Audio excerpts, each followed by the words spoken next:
Posted by you/artistic minute 4365. My father has always been against any confrontation or arguments. He is extremely passive, refuses to stand up for himself, and avoids any conflict. If someone isn't paying attention while walking and bumps into him, he insists it's his own fault. If his employer messed up his salary, he wouldn't bother fixing it.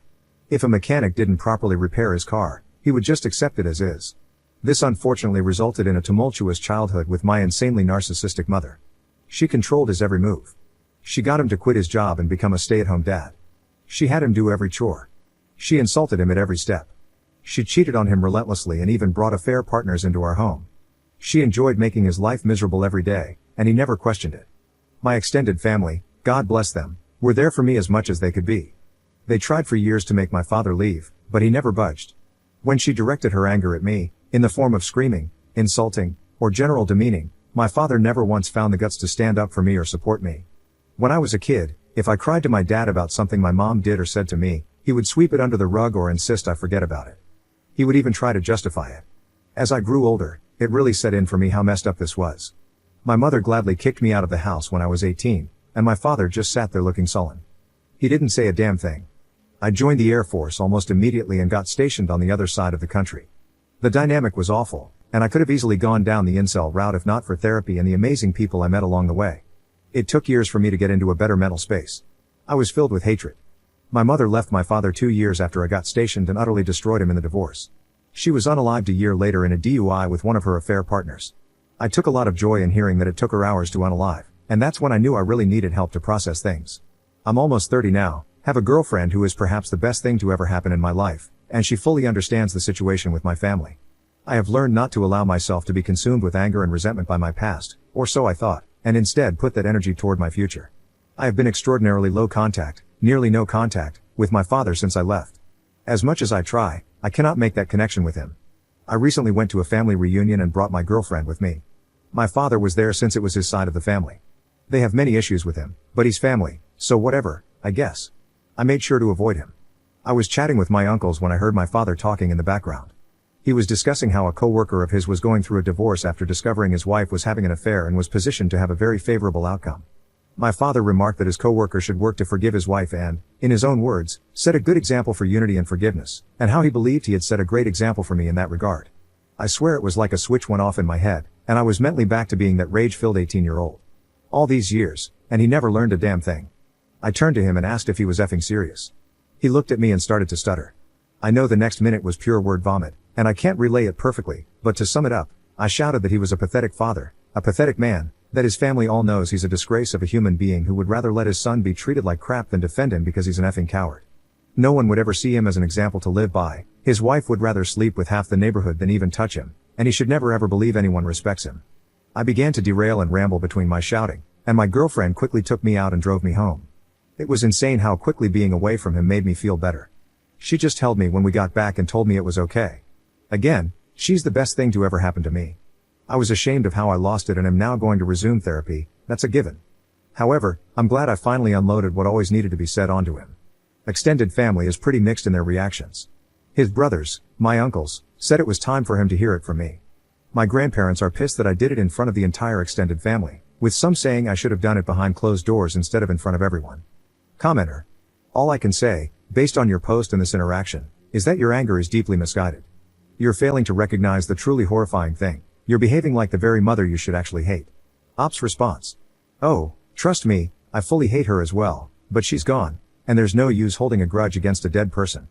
I had hoped, though, that after his son made him an outsider in his life, his family openly joked to his face about his failings as a father, his ex-wife drained him of everything and left him starting over in a one-bedroom apartment, and his friends slowly left him one by one out of embarrassment, that maybe, just maybe, he would have had at least one moment to reflect and consider that he should have done things differently.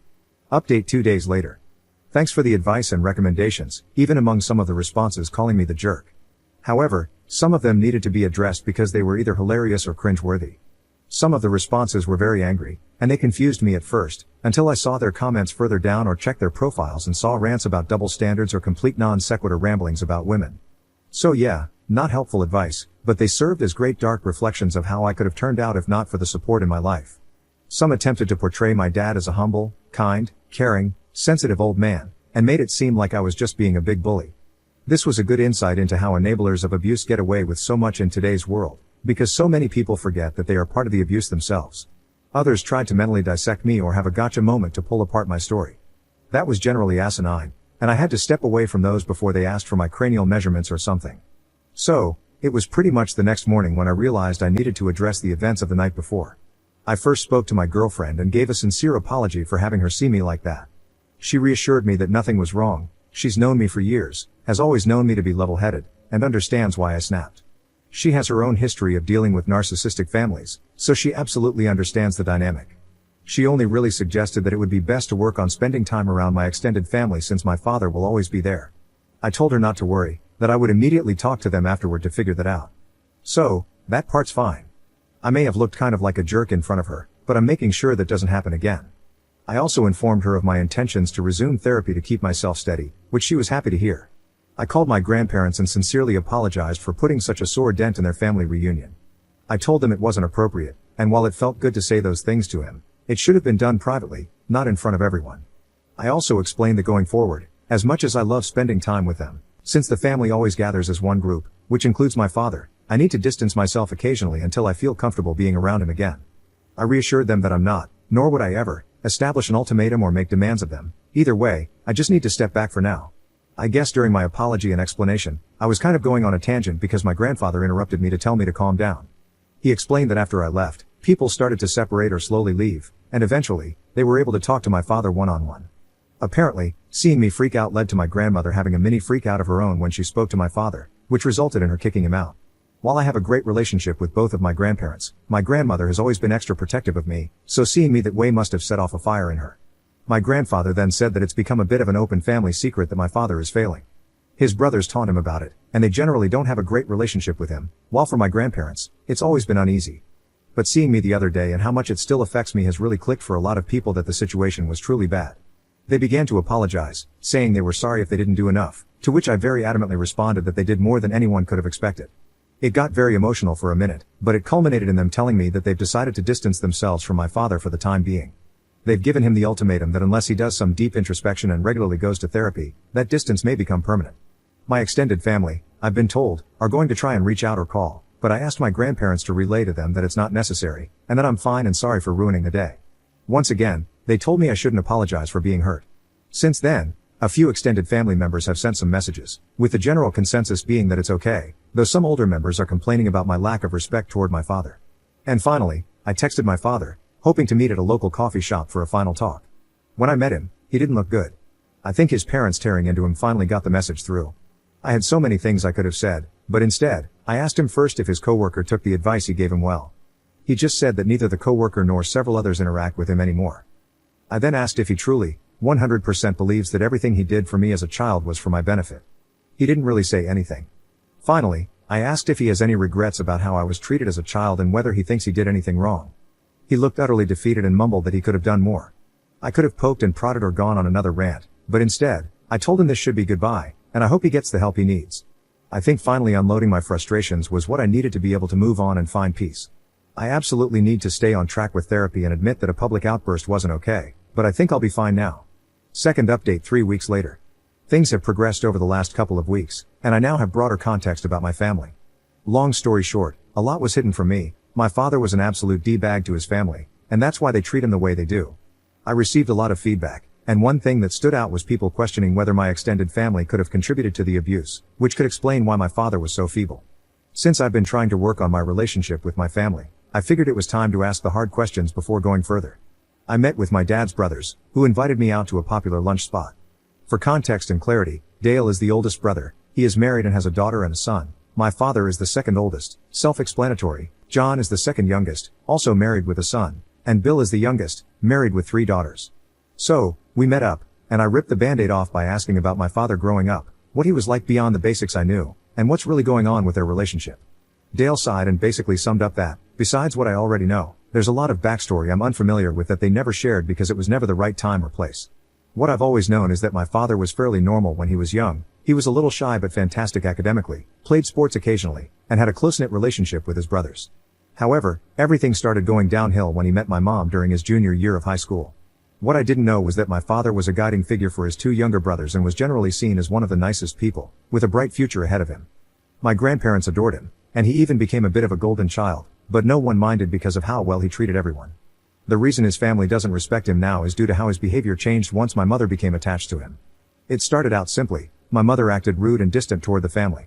They weren't huge fans of her, but since my father loved her, they tolerated it. She became possessive, slowly isolating my father and convincing him to give up his ambitions and goals. The family grew concerned and spent a long time trying to talk to him, urging him to leave her. My father didn't budge and began lashing out at them. When I was born, my extended family tried to approach my father about my mother's attitude. My father became angry and even threatened to report them for harassment. He was in complete denial about her behavior. When Dale's wife was struggling with fertility issues, my mother sent her appalling and cruel messages. Furious, Dale confronted my father, but instead of defending his sister-in-law, my father told Dale to drop it and even justified my mother's behavior. Dale punched him, and the situation nearly involved the police. From that point on, Dale hated him. John grew to despise my father when my mother insulted his son, who has mild physical disabilities. Instead of defending John's son, my father made a joke about what she said, which solidified John's hatred for him. Finally, Bill, who had always idolized my father, tried to tell him that my mother had made a pass at him and urged him to get a divorce. My father's response was a furious call filled with hate and words that completely severed their relationship. To sum it all up, the more time my father spent with my mother, the more he began to mirror her attitude. When my family saw signs of abuse toward me and tried to intervene, my father threatened to lie and accuse them of worse things. My mother had money and lawyers, and she could make their lives hell if they tried anything, and my father was fully willing to let her. They were stuck and could only do so much at a time. The older members of the family, like my grandparents, great-aunts, and uncles, believe in the traditional mindset of sticking together as a family no matter what, while the younger generations want to keep their distance from my father. They're all stuck between a rock and a hard place. There's more they told me, but it essentially boils down to the fact that my father chose to lay on the hill for my mom, ruining his relationships with his brothers in the process. And when she died and left him destroyed, he probably had to come to terms with the fact that it was all for nothing. My grandparents seem unwilling to accept that he's truly lost, or maybe they still hold out hope that he can fix his life. Who knows? It's been a lot to process, and my father confirmed all of this when he called me to ask about family therapy with us. I cut to the chase and asked if what I heard was true, and he said yes. I might have agreed to family therapy before, but now I have no idea. Commenter. You were basically your dad's meat shield throughout your entire childhood, and apparently, that was a pattern.